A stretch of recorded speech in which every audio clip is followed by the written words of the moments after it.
sum of two sides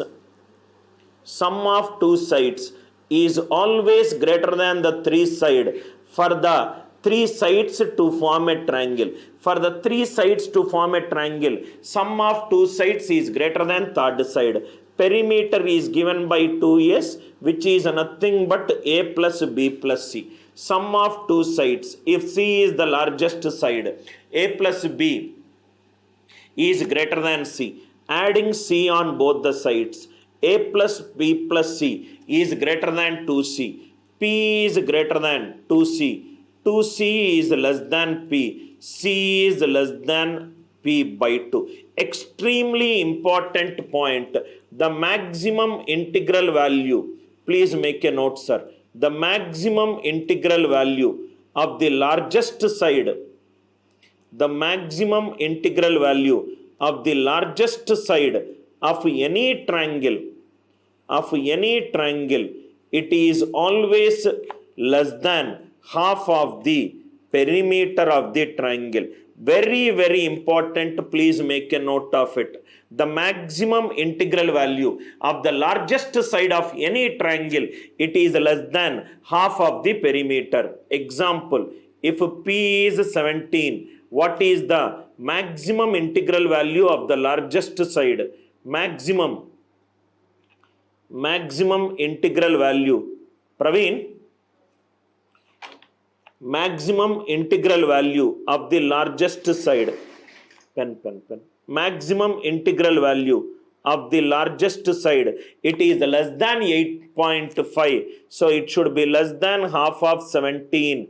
It is 8.5. What is the integer maximum? Just less than 8.5, which is nothing but 8. It is nothing but 8. Very, very important key point. Please make a note of it. Thank you, beta. Maximum integral value of the largest side of any triangle, it is always less than half of perimeter. Sir, can we determine the range of the side minimum integral value maximum? That also we can do it. That I'll come slowly. Maximum integral value. I hope it is clear. Next one, see here. Suppose if I take a triangle, let the sides of a triangle, say the sides of a triangle, let the sides of a triangle are A, B and C. A, B and C. There are three variants of a triangle. Either all the sides can be equal, A equivalent to B equivalent to C, or two sides can be equal. That is an isosceles triangle.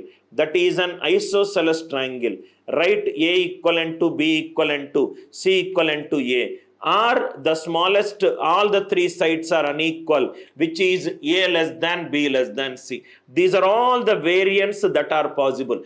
Based upon the side values, three kinds of triangles are there. One is all the three sides equal, which is an equilateral triangle. Two sides are equal, which is nothing but an isosceles triangle. All the three sides are unequal, which is nothing but a scalene triangle. Suppose there is 10, 20, 40 is there. 10, 20, 40 is there. Suppose if I have to use these condition, sum of two sides is greater than third side. Write all the three. Sum of two sides is greater than third side. So it is nothing but 10 plus 20. 10 plus 20 is not greater than 40. That is nothing but it. Right? It cannot form a triangle. Suppose some students, what they do is, it is 20, it is 10 and it is 40. First they will check with 10. If they check with 10, 20 plus 40 is greater than 10. It is satisfying. Then they will check with this side. 20 plus 10, it is less than 40, not satisfied. Then they will check with these 20. 40 plus 10, it is greater than 20. If they check with these two, it is nothing but an right extra time it will take. Extra time it will take. Of course, it is sum of two sides is greater than third side, right? Check it out for all the three values. Maybe this is satisfying, this satisfying, but these not satisfying.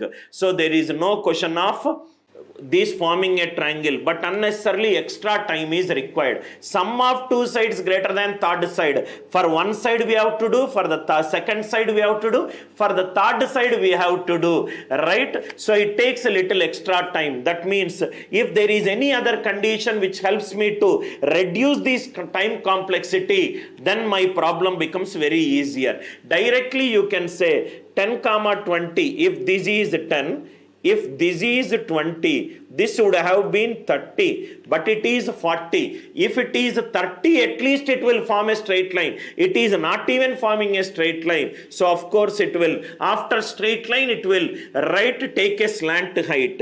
It will take a slant height. I hope it is clear.